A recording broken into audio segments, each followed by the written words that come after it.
Alhamdulillah hamdan katsiran thayyiban mubarakan fihi kama yuhibbu rabbuna wa yarda. Asyhadu an la ilaha illallah wahdahu la syarikalah wa asyhadu anna Muhammadan abduhu wa rasuluh. Allahumma salli ala Muhammad wa ala ali Muhammad kama sallaita ala Ibrahim wa ala ali Ibrahim innaka Hamidum Majid wa barik ala Muhammad wa ala ali Muhammad kama barakta ala Ibrahim wa ala ali Ibrahim innaka Hamidum Majid. Allahumma la sahla illa ma ja'altahu sahla wa anta taj'al hazina idza syi'ta sahla. Allahumma 'allimna ma yanfa'una wa anfa'na bima 'allamtana wa zidna 'ilman wa fahman. Allahumma ati nufusana taqwaha wa zakkiha anta khairu man zakkaha anta waliyuha wa maulaha. Allahumma inna na'udzubika min 'ilmin la yanfa' wa min qalbin la yakhsha wa min nafsin la tashba wa min da'watin la yustajabu laha. Allahumma arinal haqqa haqqan warzuqna ittiba'ah wa arinal batila batila warzuqna ijtinabah. Allahumma aslih lana niyyata wa zurriyyata wal aqwala wal a'mala ya arhamar rahimin. Ikhwan fid din wa akhwati fillah, alhamdulillah, puji dan syukur kita panjatkan kepada Allah. Salawat dan salam senantiasa tercurahkan kepada junjungan kita Nabi Muhammad sallallahu alaihi wasallam, begitu pula kepada keluarganya, sahabatnya dan kepada umatnya yang istiqamah mengikuti sunnah beliau hingga hari kiamat. Jamaah yang dirahmati Allah tabaraka wa taala, pada kesempatan yang penuh barokah ini insyaallah kita akan membahas tema tentang kunci menggapai hidayah Allah tabaraka wa taala. Jamaah rahmati Allah, hadanallahu wa iyyakum. Semoga Allah taala berikan hidayah bagi anda dan bagi antum semuanya. Hidayah adalah sesuatu yang sangat penting, yang kita semuanya butuh hidayah tersebut. Butuh hidayah dari Allah tabaraka wa taala. Dan Allah taala mengetahui hambanya butuh hidayah darinya. Oleh sebab itu Allah taala perintahkan kita minimal 17 kali memohon hidayah kepada Allah tabaraka wa taala. Dalam salat senantiasa kita baca ihdinas siratal mustaqim. Ya Allah, berikanlah kami hidayah kepada siratal mustaqim. Dan hidayah ini terbagi menjadi dua. Yang pertama ada hidayah irsyad wal bayan. Yang kedua adalah hidayah taufik. Hidayah yang pertama yaitu hidayah irsyad ataupun hidayah bayan. Ini adalah hidayah yang diberikan oleh Allah tabaraka wa taala berupa penjelasan, irsyad, petunjuk, ataupun bayan, penjelasan. Maksudnya apa? Dengan hidayah ini kita dapat memahami sesuatu. Allah taala mengatakan dalam surah Al-Baqarah ayat kedua, setelah Allah berfirman alif lam mim, Allah taala katakan zalikal kitabu la raiba fihi hudal lil muttaqin. Allah katakan alif lam mim, zalikal kitabu la raiba fihi. Ini adalah Al-Qur'an yang tidak ada keraguan di dalamnya. Hudal lil muttaqin. Dia merupakan petunjuk bagi orang-orang yang bertakwa. Di sini Allah taala sifati Al-Qur'an sebagai huda, petunjuk, hidayah. Yang Allah taala berikan petunjuk bagi orang-orang yang baca Al-Qur'anul Karim. Orang yang baca Al-Qur'an, mentadaburinya, mempelajarinya, maka dengannya dia akan dapat mengetahui perkara yang Allah Ta'ala perintahkan, perkara yang Allah Ta'ala larang. Dapat mengetahui yang mana tauhid, yang mana syirik kepada Allah dengan mempelajari Al-Quran. Hidayah ini hidayah irsyad. Kemudian juga Allah Ta'ala berfirman dalam Quran surah Syu'ara ayat 52, Allah Ta'ala berfirman, innaka latahdi ila siratil mustaqim. Allah Ta'ala katakan kepada Nabi kita tercinta Muhammad sallallahu alaihi wasallam, sungguh-sungguh engkau memberikan hidayah kepada siratal mustaqim. Itu Nabi Muhammad sallallahu alaihi wasallam menunjukkan kepada hidayah yang dengan mengikuti sunnah beliau sallallahu alaihi wasallam, petunjuk beliau, maka manusia akan menempuh siratal mustaqim, mengikuti jalan yang lurus.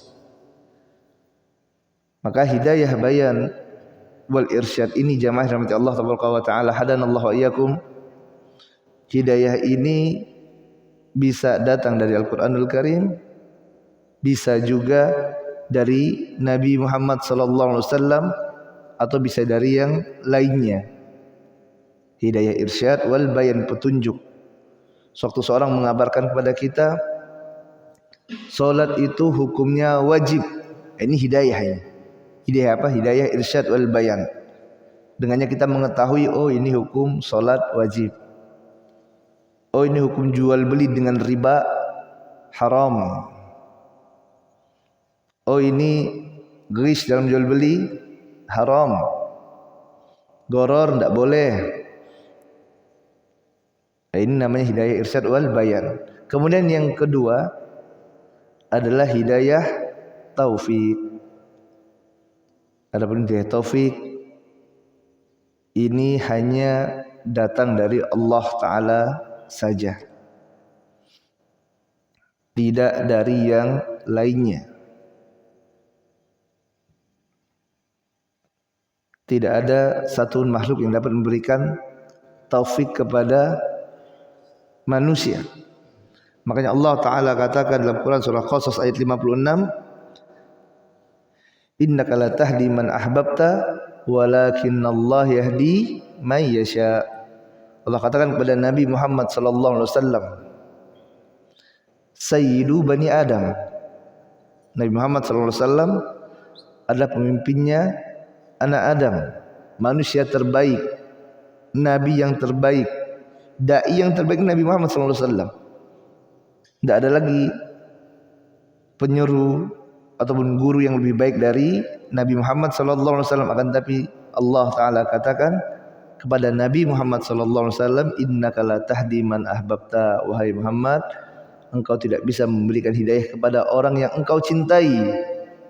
Akan tapi Allah yahdi man yasha, Allah yang memberikan hidayah kepada yang Dia kehendaki. Ini hidayah taufik. Hatta Nabi Muhammad sallallahu alaihi wasallam tidak bisa memberikan hidayah taufik kepada manusia. Nabi sallallahu alaihi wasallam sangat mencintai pamannya Abu Talib. Bahkan Nabi sallallahu alaihi wasallam dari hasil yang dia dapatkan dari mengembala, sebagian dari hasilnya Nabi sallallahu alaihi wasallam berikan kepada pamannya Abu Talib. Nabi sallallahu alaihi wasallam merawat anak Abu Talib, yaitu Ali bin Abi Talib. Dirawat oleh Nabi sallallahu alaihi wasallam. Nabi dibesarkan oleh pamannya. Abu Talib sudah menempati posisi bagaikan seorang ayah bagi Nabi sallallahu alaihi wasallam. Memberikan perlindungan kepada Nabi pada saat Nabi disakiti oleh orang-orang kufar. Nabi cinta kepada Abu Talib ini. Dan Nabi sangat ingin agar pamannya ini memeluk agama Islam, mendapatkan hidayah dari Allah Ta'ala. Akan tetapi Allah ingatkan kepada Nabi SAW, innaka la tahdi man ahbabta, engkau tidak bisa memberikan hidayah kepada orang yang engkau cintai. Akan tetapi Allah memberikan hidayah kepada yang Dia kehendaki. Kemudian begitu pula dengan para nabi yang lainnya. Kita lihat bagaimana Nabi Nuh alaihissalatu wassalam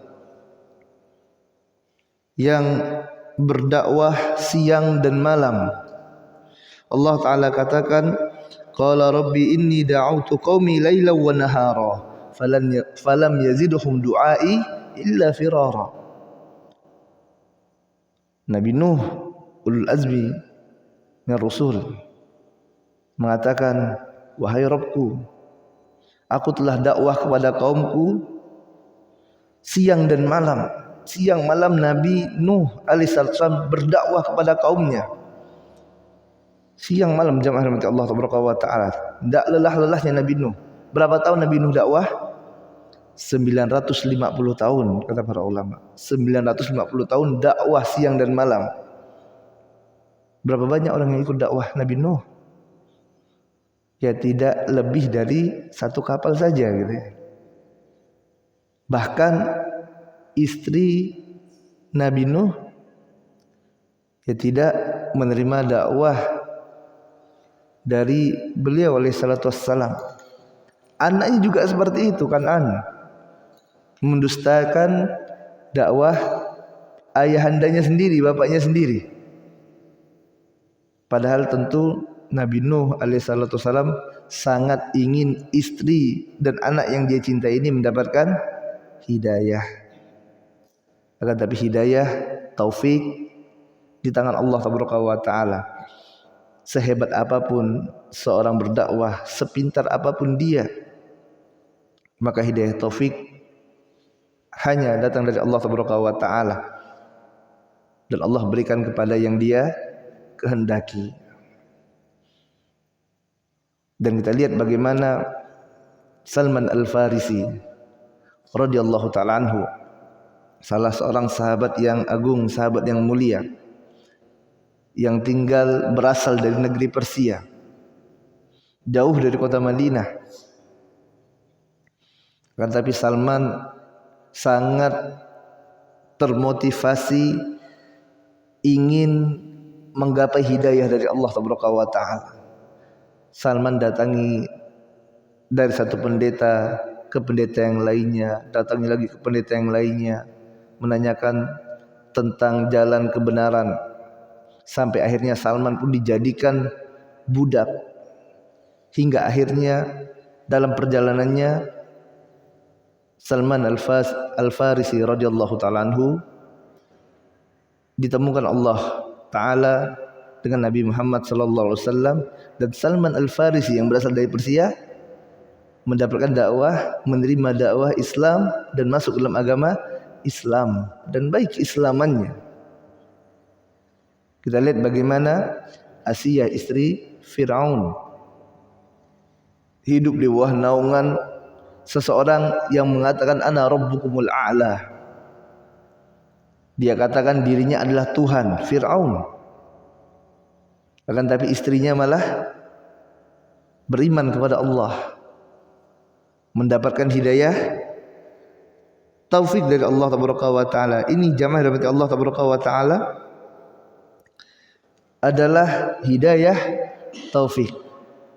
Yang mana hidayah taufik ini murni hanya datang dari Allah Taala. Sejago apapun kita dakwah, sepintar apapun cara menyampaikan seseorang, sebaik apapun retorikanya, maka tidak mungkin lebih baik dari para anbiya, tidak mungkin lebih baik dari Nabi sallallahu alaihi wasallam. Akan tapi inilah hidayah taufik, hanya Allah Taala yang memberikannya, dan ini mutlak hanya milik Allah Ta'ala. Jamaah rahmat Allah Ta'ala, hadanallahu ayyakum. Semoga Allah Ta'ala berikan hidayah bagi ana dan bagi antum semuanya. Ada beberapa tips yang disampaikan oleh para ulama agar kita dapat meraih hidayah dari Allah Ta'ala ini. Yang pertama adalah dengan belajar ilmu agama, menuntut ilmu. Makanya Nabi SAW katakan, man yuridillahu bihi khairan yufaqihu fid din. Barang siapa yang Allah Ta'ala ingin baginya kebaikan, Allah ingin kebaikan bagi seseorang, Allah bukan kasih harta, bukan Allah kasih jabatan, bukan Allah kasih popularitas. Akan tapi Nabi SAW kabarkan, jika Allah Ta'ala ingin kebaikan bagi seorang hamba, yufaqihu fiddin, Allah jadikan dia faqih, faham terhadap agama Allah Ta'ala ini.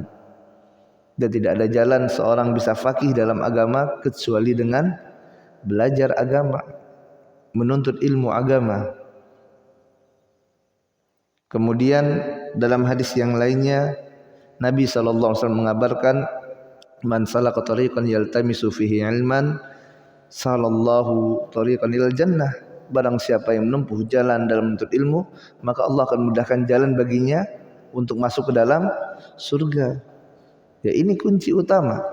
Seorang yang ingin dapat hidayah dari Allah Taala, maka dia harus serius belajar. Dia cari betul-betul hidayah tersebut. Lihat bagaimana Salman Al-Farisi tadi. Salman mencari, belajar dari satu pendeta ke pendeta yang lainnya. Terus dia belajar. Dan Allah Ta'ala mengetahui bagaimana keseriusan Salman ingin menggapai hidayah dari Allah Ta'ala. Dan Allah tidak akan zalim kepada hambanya. Allah mengetahui ketulusan hati seseorang yang ingin mendapatkan hidayah dari Allah. Makanya jamaah yang dirahmati Allah, dalam kita berdoa kepada Allah, sewaktu kita meminta hidayah kepada Allah, kita sholat, kita baca ihdinas siratal mustaqim, maka kita hayati betul apa yang kita baca ini. Benar-benar kita mengharap kepada Allah, ya Allah beri hamba hidayah ya Allah. Ustaz kan sudah Islam Ustaz, apakah masih butuh hidayah? Jawabannya masih butuh hidayah. Kita lihat betapa banyak seorang yang sudah Islam, ternyata Islamnya masih berantakan. Dia sudah Islam tapi Islamnya masih jauh dari Islam yang dibawa oleh Nabi Muhammad SAW. Dia sudah Islam, akan tapi betapa banyak dari sunnah Nabi SAW yang masih belum sanggup untuk dia kerjakan. Maka butuh hidayah dari Allah. Betapa banyak amal soleh yang masih belum bisa dia laksanakan, dia kerjakan. Ini butuh hidayah dari Allah untuk bisa melakukan amal soleh. Makanya pada waktu perang Tabuk, Nabi SAW berdoa kepada Allah, laulallah mahtadaina wala sallaina wala tasaddaqna. Apa kata Nabi SAW? Jika bukan karena Allah, bukan karena Allah Ta'ala, mahtadaina, niscaya kita tidak akan mendapatkan hidayah. Jika tidak karena Allah, niscaya kita tidak bisa salat, tidak bisa bersedekah. Kalau bukan karena Allah, tidak bisa kita berkumpul di sini belajar menuntut ilmu. Maka ini butuh hidayah dari Allah. Ihdinas siratal mustaqim. Ya Allah, berikanlah kami hidayah untuk dapat melakukan amal saleh. Dan kita juga yang melakukan amal soleh kadang sering kita futur, lalai. Solat malam kadang-kadang ada bolongnya, malas. Kita butuh istiqomah. Untuk istiqomah ini juga butuh hidayah, belajar. Ada masa-masa kita malasnya. Maka ini kita butuh hidayah agar bisa istiqomah dalam belajar. Butuh hidayah lagi dari Allah. Kemudian untuk meninggalkan larangan Allah Ta'ala. Betapa banyak larangan Allah yang masih sering kita kerjakan. Kita sudah mengetahui ini haram, akan tetapi masih saja kita langgar larangan Allah Ta'ala ini. Maka butuh hidayah dari Allah. Kita telah berhasil meninggalkan perkara yang haram, tapi seringkali kita lalai. Kembali lagi kita kerjakan. Butuh hidayah dari Allah Ta'ala. Ini jamaah dari Allah Ta'ala. Maka yang pertama adalah penting bagi kita untuk belajar menuntut ilmu agama, agar seorang ini bisa menggapai hidayah dari Allah Ta'ala. Dia harus menghilangkan penyakit jahil dari dirinya, kejahilan, kebodohan. minta kepada Allah Ta'ala. Betapa banyak orang yang tidak bisa menerima kebenaran, tidak bisa menerima hidayah. Karena apa? Karena kebodohan dia, karena kejahilan dia. Dia pandang sesuatu yang hak adalah kebatilan, yang batil dia pandang kebenaran. Allah Ta'ala berfirman dalam Quran surah Al-Baqarah, wa idza qila lahum aminu kama amanan nas qalu anu'minu kama amanas sufaha ala innahum humus sufaha walakin la ya'lamun, kata Allah. Sewaktu dikatakan kepada mereka, berimanlah kalian sebagaimana para sahabat itu beriman, yaitu manusia beriman. Ini maksud adalah para sahabat. Dikatakan kepada orang-orang kufar tersebut, apa yang mereka katakan? Qalu anu'minu kama amanas sufaha. Apakah kami harus beriman sebagaimana orang-orang yang bodoh itu beriman? Ala innahum humus sufaha. Apa kata Allah? Sesungguhnya mereka lah orang-orang yang bodoh tersebut. Dia kira dia benar padahal dia yang salah. Dan di akhir ayat ini Allah Ta'ala katakan, walakin la ya'lamun, akan tetapi mereka tidak tahu dirinya bodoh. Apa? Jahil. Dia tidak tahu dia salah. Dia tidak mengetahui dia berada di atas kesesatan, sehingga dia memandang orang itu sesat padahal orang itu dalam keadaan benar. Orang itu mengikuti sunnah Nabi SAW. Dia pandang, oh ini ekstrim katanya, oh ini teroris gitu ya. Padahal pandangannya yang salah. Sewaktu orang mengikuti sunnah, dia katakan, oh ini bahaya. Ya dia salah dalam memandang. Maka butuh ilmu, butuh hidayah dari Allah Ta'ala, belajar. Dan ini tadi sebab kejahilan seseorang. Dia tidak mau masuk dalam agama Islam. Kenapa? Takut Islam menebar teror katanya. Mengambil literatur yang salah tentang Islam, mengambil rujukan yang salah tentang sunnah Nabi SAW. Makanya Ibnu Sirin rahimahullah ta'ala mengingatkan kepada kita semuanya, inna hadzal ilma dinun fanzuru amman ta'khuduna dinakum. Sesungguhnya ilmu adalah agama kalian, maka hendaklah kalian lihat dari mana kalian mengambil ilmu tersebut. Selektif jamaah dalam mengambil guru, dalam belajar agama. Jangan tertipu dengan orang yang pintar beretorika, akan tapi memiliki pemahaman yang menyimpang. Sebagaimana Wasil bin Atha, orang yang cerdas, pintar, akan tapi ternyata pemahamannya Mu'tazilah. Jahid juga orang yang cerdas. Makanya Syekhul Islam Ibnu Taimiyah rahimahullah katakan, utuz zakat walam yu'tuz zakat. Dia diberi kecerdasan oleh Allah, akan tapi tidak diberikan kesucian jiwa. Jangan tertipu, lihat bagaimana akidahnya, menyimpang tidak, bagaimana pemahamannya terhadap sunnah Nabi SAW. Jangan, oh ini hanya bermodalkan pintar retorika maka diikuti. Akhirnya salah dalam memahami agama Islam. Kemudian yang kedua, kunci seorang untuk dapat meraih hidayah dari Allah Taala, hadanallahu ayyakum, sungguh Allah Ta'ala berikan kepada ana dan kepada antum semuanya hidayah. Hendaklah seseorang mensucikan jiwanya.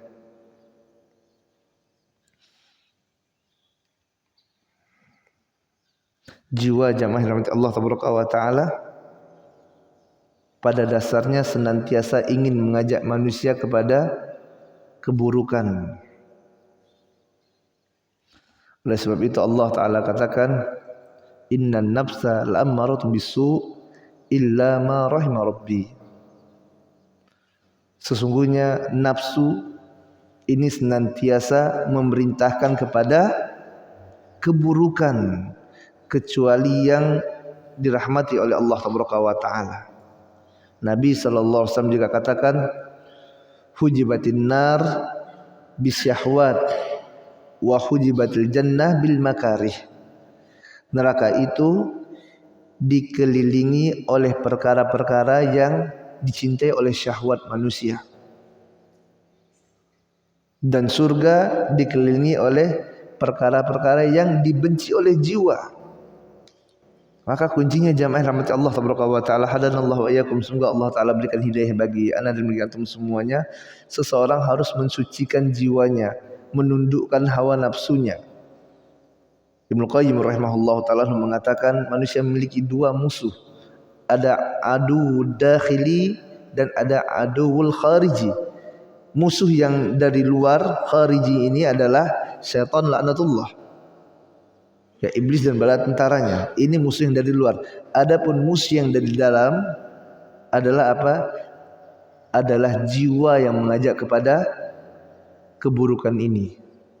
Nafsu yang mengajak kepada keburukan, ammaratu bisu, yang mengajak orang untuk berbuat maksiat kepada Allah taala. Ingin sholat malam, ya udah tidur aja dulu, waktu masih panjang. Ya. Ini nafsu yang harus ditaklukkan seperti ini. Mau belajar, aduh malas, nanti ajalah, tunggu sudah tua. Mau berangkat haji, berangkat umroh, nanti saja, simpan aja dulu, tunggu sudah tua aja, sekarang kerja dulu apa. Ini jiwa yang mengajak pada keburukan, harus disegerakan kalau ingin berbuat baik. Ini jiwa manusia, harus kita tundukkan. Kalau kita turuti, habis kita binasa. Makanya Nabi SAW dalam setiap khutbahnya senantiasa berlindung dari keburukan jiwa ini. Setiap khutbah Nabi katakan, innal hamdalillah nahmaduhu wa nasta'inuhu wa nastaghfiruh wa na'udzu billahi min syururi anfusina.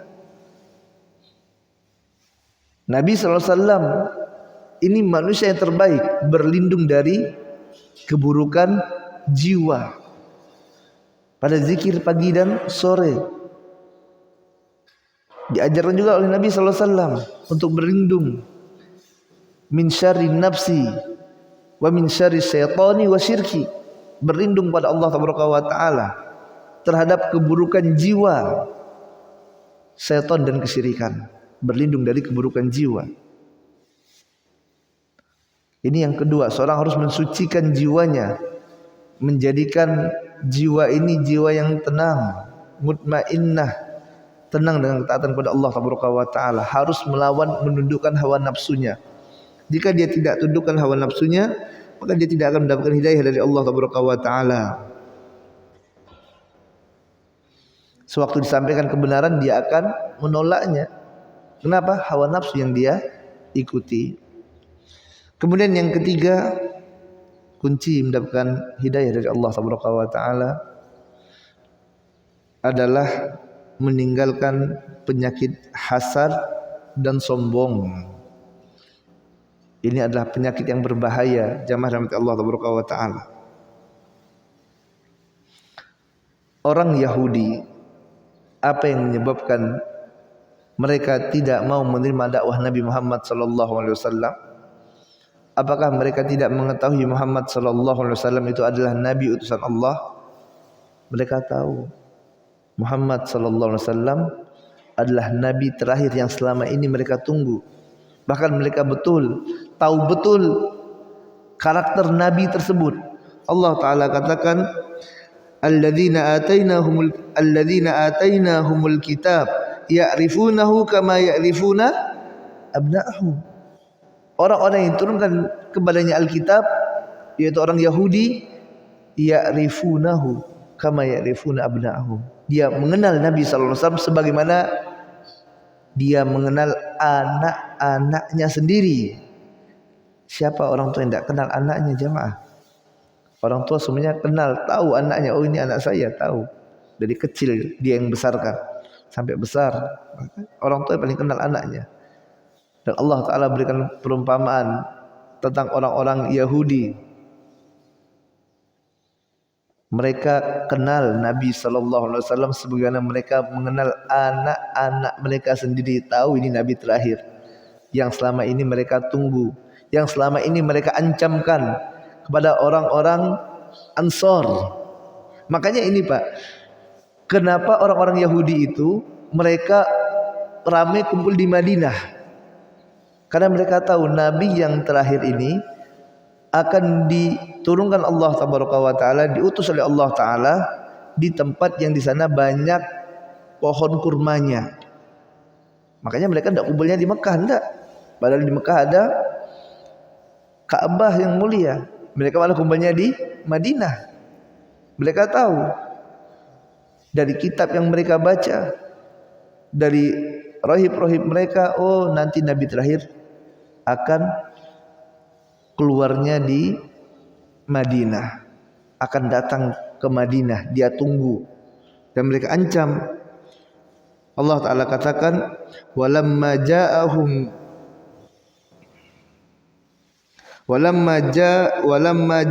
kitabun min indillah musaddiqan lima ma'ahum wa kanu min qabl yastaftihuna 'alal ladzina kafaru falamma ja'ahum ma 'arafu kafarum bih fala'natullahi 'alal kafirin. Sewaktu datang kepada mereka kitab min indillah, dari sisi Allah Taala, musaddiqan lima ma'ahum, yang membenarkan apa yang ada pada mereka, wa kanu min qabli, dan dahulu sebelumnya, yastaftihuna 'alal ladzina kafaru, mereka terus mengancam siapa? Orang-orang musyrik, orang-orang Ansor dahulu sebelum masuk Islam. Mereka ajar, awas ya, nanti kalau Nabi kami keluar, kami bantai kalian. Tunggu kalau Nabi kami keluar. Falamma ja'ahum ma'arafu kafarum bih.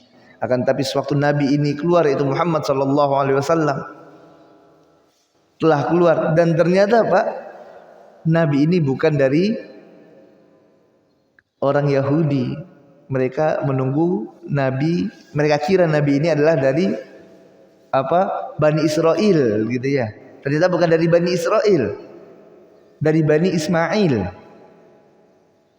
Akhirnya mereka pun kafarum bih, mereka mengingkarinya. Bukan mereka enggak tahu itu Nabi, tapi karena apa? Karena hasad. Oh, bukan dari golongan mereka. Makanya mereka tidak mau terima. Mereka berilmu tapi tidak mau mengamalkan ilmunya. Makanya Allah Ta'ala katakan setelah kita minta hidayah, ihdinas siratal mustaqim siratal ladzina an'amta alaihim ghairil maghdubi alaihim. Siapa yang maghdubi alaihim, yang Allah Ta'ala murka kepadanya, yaitu orang-orang Yahudi. Kenapa orang-orang Yahudi? Apa sifatnya? Mereka berilmu tapi tidak mau mengamalkan ilmunya. Ya, ini adalah penyakit yang berbahaya jamaah rahmat Allah Taala. Ya, penyakit hasad, sombong. Bagaimana juga iblis, laknatullah. Iblis mengenal Allah, tahu Allah yang menciptakannya. Iblis bahkan mengetahui surga. Tapi kenapa sewaktu Allah Ta'ala perintahkan iblis untuk sujud kepada Adam, iblis tidak mau? Apa sebabnya? Aba wastakbar. Dia enggan dan sombong, hasad, merasa dirinya lebih baik daripada Adam alaihissalatu salam. Tidak mau sujud kepada Adam, sombong iblis ini. Akhirnya tidak mendapatkan hidayah dari Allah Taala, dihinakan oleh Allah. Begitu juga dengan Abu Jahal. Abu Jahal bukan tidak mengakui Muhammad sallallahu alaihi wasallam itu sebagai nabi. Dia tahu ini yang dibawa oleh Muhammad sallallahu alaihi wasallam ini adalah kebenaran. Mereka faham, orang-orang Arab itu tahu betul Al-Qur'an ini tidak mungkin Muhammad sallallahu alaihi wasallam bisa membuat seperti Al-Qur'an ini. Ini bukan dari manusia, mereka pintar. Mereka orang-orang yang jago sastra, dan banyak sekali mukjizat yang Allah Ta'ala tunjukkan dari Nabi Muhammad SAW ini. Tapi kenapa Pak Abu Jahal tidak mau menerima dakwah Islam? Karena hasad. Jadi disampaikan oleh Miswar bin Mahramah. Miswar ini adalah keponakan dari Abu Jahal. Dia tanyakan kepada pamannya, kenapa engkau tidak mau menerima dakwah Islam yang dibawa oleh Muhammad SAW? Padahal telah jelas sekali. Abu Jahal ini dulu siapa sebutannya? Abul Hakam. Disebut dia Abul Hakam karena dia orang yang bijaksana, orang yang cerdas. Abu Jahal itu bukan bodoh, tapi oleh Nabi SAW dikatakan sebagai siapa? Diberi julukan Abu Jahal, bapak kebodohan gitu ya. Dia ini orang cerdas, asalnya dikenal oleh penduduk Mekah sebagai orang yang bijaksana. Makanya dia tahu tidak mungkin antum sebagai orang yang cerdas tidak bisa mengetahui kebenaran dakwah Muhammad SAW. Tidak mungkin tidak faham. Pasti antum faham, pasti antum tahu. Makanya keponakannya heran kenapa pamannya ini tidak mau menerima dakwah Muhammad. Masa orang-orang itu saja faham, kamu tidak faham gitu kan? Kemudian Abu Jahal pun menjelaskan. Dia katakan, ya dia tahu yang disampaikan Muhammad itu benar. Tapi yang jadi masalahnya adalah antara Bani Mahzum dan Bani Hashim ini sudah ada persaingan sejak dulu. Jadi Abu Jahal ini dari Bani Mahzum, sedangkan Nabi Muhammad SAW dari Bani Hashim. Jadi dua kelompok ini, ya dari Bani Mahzum dan Bani Hashim ini sudah bersaing sejak lama dalam kebaikan. Ada jamaah haji, Bani Mahzum beri makan, Bani Hashim juga kasih makan. Bani Mahzum kasih minum, Bani Hashim juga kasih minum. Mereka bersaing terus. Hingga akhirnya datang dari Bani Hashim seseorang yang mengklaim dirinya adalah Nabi utusan Allah, yaitu Muhammad sallallahu alaihi wasallam. Maka pada saat inilah Bani Mahzum tertinggal, kalah. Masa kita harus mengklaim jadi nabi juga gitu kan ya? Akhirnya mereka tolak, tidak mungkin nabi. Karena apa? Karena hasad. Karena hasad jamaah Allah Taala. Maka ini penyakit yang berbahaya sekali. Betapa banyak manusia pada hari ini yang dia tidak mendapatkan hidayah dari Allah Taala karena hasad. Dia tahu ini ada kebenaran.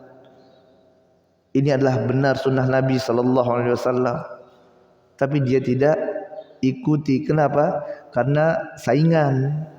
Oh ini saingannya. Oh ini buka sekolah, itu ada sekolah, saingan. Jadi tidak mau tegur-teguran. Ini ada yayasan, ada lembaga, ada partai. Karena saingan, lalu tidak mau teguran, tidak mau menerima kebenaran dari saudaranya. Ini karena hasad. Ini berbahaya penyakit ini. Harus diobati. Banyak-banyak berdoa kepada Allah Taala. Minta perlindungan dari Allah Taala dari penyakit hasad dan sombong. Merasa dirinya telah tinggi. Makanya Allah Ta'ala katakan, fala tuzakku anfusakum huwa a'lamu bimanittaqo. Jangan pernah kalian anggap suci diri kalian. Jangan pernah anggap diri itu tinggi, lebih dari orang lain. Huwa a'lamu bimanittaqo. Dialah Allah yang tahu di antara kalian siapa yang paling bertakwa. Jangan kita anggap diri kita sudah pintar, udah tidak perlu lagi hidayah, udah tidak perlu lagi belajar, udah pasti aman, udah ngapling surga, udah. Sahabat Abu Bakar radhiyallahu ta'ala anhu, kekasihnya Nabi sallallahu alaihi wasallam, mertuanya Nabi sallallahu alaihi wasallam, orang yang menemani hijrahnya Nabi sallallahu alaihi wasallam, menemani Nabi di gua. Ini Abu Bakar Siddiq radhiyallahu ta'ala anhu. Sewaktu mendengar Hanzalah mengatakan nafaqah Hanzalah, Hanzalah telah munafik. Abu Bakar tanya, kaifa dzalika ya Hanzalah, bagaimana seperti itu wahai Hanzalah? Kenapa engkau katakan dirimu telah munafik? Kemudian Hanzalah pun katakan, wahai Abu Bakar, saya ini sewaktu duduk di majelisnya Nabi Muhammad sallallahu alaihi wasallam bersama Rasulullah sallallahu alaihi wasallam, maka surga dan neraka tampak di hadapan saya, jelas sekali rasanya. Rindu dengan surga, takut dari neraka, dekat dengan Allah Subhanahu wa taala. Tapi kalau sudah pulang ke rumah, kembali kepada keluarga, kepada anak dan istri, kembali kepada kesibukan dunia, maka semuanya hilang. Terlalaikan dengan kehidupan dunia, terlalaikan dengan keluarga. Maka setelah munafik, wahai Abu Bakar. Apa kata Abu Bakar? Ya Allah, kalau begitu Abu Bakar juga munafik. Takut Abu Bakar. Akhirnya datang berdua ini kepada Nabi sallallahu alaihi wasallam. Kemudian Nabi pun jelaskan bahwasanya bukan seperti itu. Akan tetapi kalau seandainya seperti itu kata Nabi, maka para malaikat akan menyalami kalian. Tapi tidak mungkin seperti itu. Rasul katakan saatan. Ya, Rasulullah SAW ingatkan, tapi gitulah ya, keimanan kadang naik, kadang turun. Waktu bermajelis dengan Nabi SAW, iman naik, kembali kepada kesibukan dunia, turun lagi dia. Makanya butuh dicas terus gitu ya, dicas terus, hadir terus majelis ilmu, ya, dapat mengecas keimanan. Ini Abu Bakar As-Siddiq, Umar bin Khattab radhiyallahu ta'ala anhu, yang kata Nabi SAW, jika ada Nabi setelahku, maka Umar yang pantas menjadi Nabi. Akan tapi la Nabi ba'di, akan tapi tidak ada Nabi setelahku. Ini Umar bin Khattab, yang kalau Umar lewat satu jalan, maka syaitan pilih jalan yang lainnya. Karena wibawa Umar, Amirul Mukminin. Umar pak mendatangi Huzaifah ibnul Yaman radhiyallahu ta'ala anhu. Kenapa? Tanya pada Huzaifah, ya Huzaifah, coba tolong lihat catatan engkau. Yang mana Huzaifah ini adalah orang yang memegang rahasianya Nabi SAW. Tolong dong lihatkan catatannya, daftar nama-nama orang munafik. Ada tidak nama Umar di sana? Ada tidak nama Umar? Ini Umar bin Khattab radhiyallahu ta'ala anhu. Takut dirinya masuk dalam catatan orang munafik. Lalu siapa kita? Udah tenang, seolah-olah udah kaping surga nih, udah merasa aman dengan azab Allah Ta'ala. Ya, maka ini jamaah rahmat Allah Ta'ala, ya, seseorang dia harus menganggap tidak mensucikan dirinya gitu loh. Tidak menganggap dirinya sudah paling baik, paling suci, sehingga dia lalai dari mengingat Allah Subhanahu wa taala. Anggap kita masih butuh, masih banyak kekurangan, masih butuh belajar, terus belajar menuntut ilmu agama. Ya, jangan sombong, ya jangan menganggap diri telah suci gitu ya. Kemudian yang selanjutnya yang keberapa? Yang keempat, kunci seorang untuk mendapatkan hidayah dari Allah Subhanahu wa taala adalah tidak takut meninggalkan tradisi.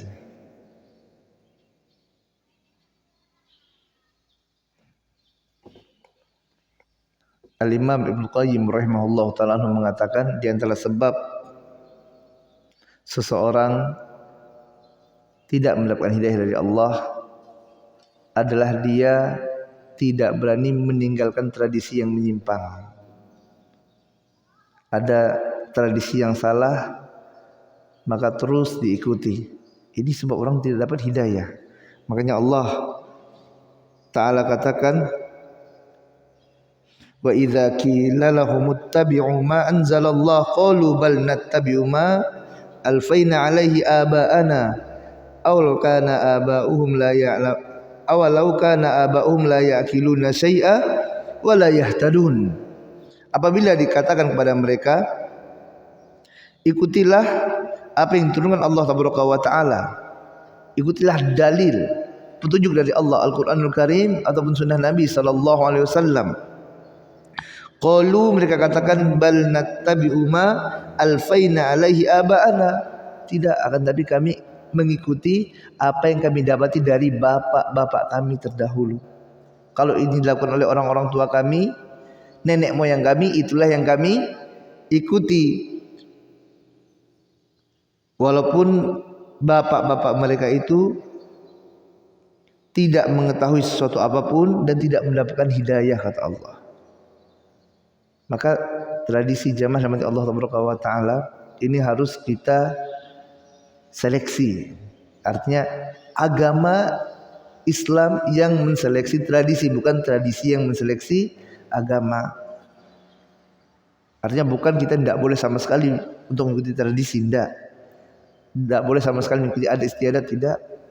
Ada di sana tradisi yang baik yang harus kita jaga, kita lestarikan. Seperti misalnya di antara adat dan tradisi masyarakat Indonesia adalah apa? Lemah lembut, malu. Ini harus dijaga. Malu, syu'batun minal iman. Malu adalah cabang dari keimanan, harus kita jaga. Ini tradisi yang baik. Tradisi suka misalnya menjamu, suka misalnya kalau ketemu senyum, ramah tamah. Ini kan tradisi orang Indonesia kan ya. Ini harus dijaga. Tapi jika ada tradisi di sana yang bertentangan dengan syariat Allah Taala, tradisi yang berisikan kesyirikan kepada Allah, berisikan maksiat kepada Allah Taala, ini yang harus kita tinggalkan, harus kita luruskan, kita sampaikan kepada manusia. Ini ada kesalahan, kita luruskan, kita perbaiki. Harusnya tidak seperti ini. Makan bareng-bareng bagus, tapi jangan dikasih untuk jin gitu. Makannya aja bareng-bareng tidak apa-apa. Habis dapat nikmat, undang tetangga, yuk kita makan sama-sama, makan bareng-bareng. Dan Nabi SAW katakan, mana qasad sedekah min mal, sedekah itu tidak mengurangi harta. Jangan takut, tidak akan kurang, kata Nabi SAW. Ini tradisi yang bagus, silakan. Tapi kalau sudah ada ritual, habis itu memberi makan jin, ini yang dihilangkan. Kenapa? Ini bertentangan dengan syariat Allah. Kalau kita Muslim, kita Islam, ini dosa besar, tidak boleh. Ini aja yang kita bersihkan gitu, ini yang diluruskan. Jangan ada ininya, jangan ada bagian yang merupakan maksiat kepada Allah ini. Nah, maka tradisi jamaah rahmati Allah Taala boleh diikuti apabila dia bersesuaian dengan syariat Allah Taala.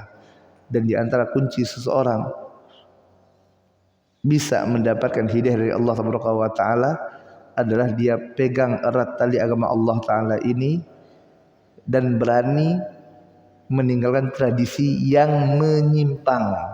Tradisi yang menyimpang, bukan meninggalkan tradisi secara mutlak, bukan, tapi tradisi yang bertentangan dengan syariat Allah Ta'ala.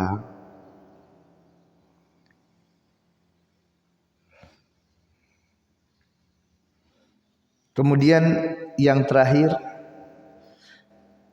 adalah sebab orang kunci mendapatkan hidayah dari Allah Ta'ala, tidak takut kehilangan dunia. Tidak takut kehilangan dunia. Dalam hadis riwayat Muslim, Nabi SAW katakan, inna dunya hulwatun hadirah. Sesungguhnya dunia itu ada gemerlapnya, ada manis, ada hijaunya, ada gemerlap di dunia ini jamaah. Ya, ada gemerlapnya dunia. Dan Allah Taala jadikan kalian sebagai khalifah di dalamnya. Fayanzuru kaifa ta'malun, dan Allah Ta'ala akan lihat apa yang kalian lakukan di dunia ini. Setelah Allah jadikan ada gemerlapnya dunia, Allah jadikan kita hidup di dunia sebagai khalifah, kemudian Allah lihat apa yang kita lakukan dalam kehidupan dunia. Kemudian Nabi SAW lanjutkan, fattaqud dunya wattaqun nisa, berhati-hatilah kalian dengan dunia. Hati-hati dengan dunia, hati-hati dengan fitnah dunia. Fitnah dunia itu apa saja sih? Fitnah dunia diantaranya adalah harta. Fitnah dunia diantaranya adalah jabatan. Fitnah dunia adalah popularitas. Fitnah dunia diantaranya adalah kekuasaan. Ini fitnah dunia.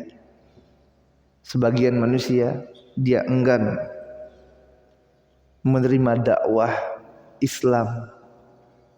Karena apa? Karena takut kehilangan kekuasaannya, karena takut kehilangan popularitasnya. Kita lihat bagaimana Heraklius, salah seorang raja yang menerima surat dari Nabi SAW. Dan Heraklius tahu, sebelumnya dia telah berbicara juga dengan Abu Sufyan, menanyakan tentang orang ini, yaitu Muhammad SAW yang mengirimkan surat tadi. Dan Heraklius tahu, oh ini benar nih, ini Nabi. Akhirnya Heraklius, jamaah rahmat Allah Taala, kumpulkan rakyatnya. Dia katakan bahwasanya dia Islam dan mengajak umatnya, mengajak warganya tadi untuk masuk dalam agama Islam. Apa yang terjadi? Gaduh, ribut langsung. Ya, ribut langsung. Seolah-olah ingin, ini udah akan ingin dijatuhkan nih Heraklius ini. Langsung ribut. Kemudian melihat ini, Heraklius pun katakan, oh ternyata kalian adalah orang-orang yang benar gitu. Aku ini sekarang hanya ngetes kalian saja, kata Heraklius. Tidak benar-benar masuk Islam. Padahal sebenarnya Heraklius sudah beriman. Dia udah yakin. Tapi tadi karena fitnah dunia, takut akan hilangnya kekuasaan, dia tidak terima hidayah tersebut. Dan ini juga pelajaran bagi kita bahwasanya iman itu jamaah rahmat Allah Taala tidak hanya tasdik, pembenaran dalam hati saja, akan tapi perlu juga qaul lisan dan amal jawarih, amal anggota badan. Kalau hanya membenarkan dalam hati, Heraklius sudah membenarkan, Abu Jahal membenarkan, Abu Thalib juga membenarkan Nabi SAW. Tapi waktu diajak mereka mengucapkan la ilaha illallah, mereka tidak mau. Ya, ini iman harus dengan lisan juga dengan amal perbuatan. Ini fitnah dunia. Dan betapa banyak orang yang dia tidak mau masuk Islam karena takut kehilangan popularitas. Tidak mau mengikuti dakwah sunnah, tidak mengikuti sunnah Nabi SAW. Kenapa? Takut hilang followersnya, takut hilang jamaahnya, takut dikucilkan dari lingkungan yang selama ini membesarkannya. Fitnah dunia, hati-hati. Kemudian setelah Nabi SAW katakan fattaqud dunya, Nabi SAW katakan wattaqun nisa, hati-hati kalian dengan perempuan. Dan perempuan ini termasuk fitnah dunia. Tapi kita lihat Nabi khususkan penyebutannya, menunjukkan bagaimana bahayanya fitnah wanita. Betapa banyak orang yang dulunya kita kenal sebagai orang yang baik, orang yang soleh, akan tetapi pada hari ini ternyata rusak karena apa Pak? Karena wanita. Waktu mudanya dia baik, soleh, ternyata salah pilih istri, akhirnya jadi hancur. Awalnya orangnya jujur, tapi karena istrinya menuntut yang tidak-tidak, akhirnya korupsi, rusak, hancur agamanya. Makanya Nabi SAW ingatkan, setelah mengingatkan tentang fitnah dunia secara am, secara umum, Nabi SAW ingatkan tentang fitnah wanita. Hati-hati kalian dengan wanita. kata Nabi sallallahu alaihi wasallam. Hal ini dikarenakan fitnah yang pertama kali menghancurkan Bani Israel kanat fin nisa, adalah pada wanita mereka. Yang menjadikan Bani Israel itu binasa, jamaah mati Allah tabaraka wa taala, adalah wanita. Makanya Nabi ingatkan kepada umatnya, jangan sampai kalian seperti Bani Israel. Yang mana Bani Israel ini hancur karena apa? Karena wanita-wanita mereka. Nah, makanya kita jaga nih wanita-wanita kita. Wanita-wanita muslimah, jaga benar mereka. Ya, kalau sudah wanita rusak, ya udah rusak. Ibunya rusak, bagaimana mau mengajarkan anak-anaknya? Akhirnya anak-anaknya juga berantakan. Kalau wanita ini rusak, ya bagaimana suaminya? Siapa yang mengingatkan? Bahkan dia yang setiap hari membisikkan fitnah di telinga suaminya. Ya udah hancur. Makanya jaga, hati-hati dengan wanita ini. Ya. Tapi ini jamaah rahmati Allah taala, ya, di antara kunci untuk meraih hidayah Allah taala, dan kita mohon kepada Allah taala Rabbul Arsyil Azim bi asmail husna wa sifatil ulya, agar Allah taala berikan kepada kita keistiqomahan di dalam agama Islam, di atas sunnah Nabi sallallahu alaihi wasallam, dan Allah taala senantiasa memberikan kepada kita hidayahnya. Wa sallallahu ala nabiyina Muhammadin wa ala alihi wa sahbihi ajma'in, wa akhiru da'wana walhamdulillahi rabbil alamin. Subhanakallahumma wa bihamdika asyhadu an la ilaha illa anta astaghfiruka wa atubu ilaik. Assalamualaikum warahmatullahi wabarakatuh.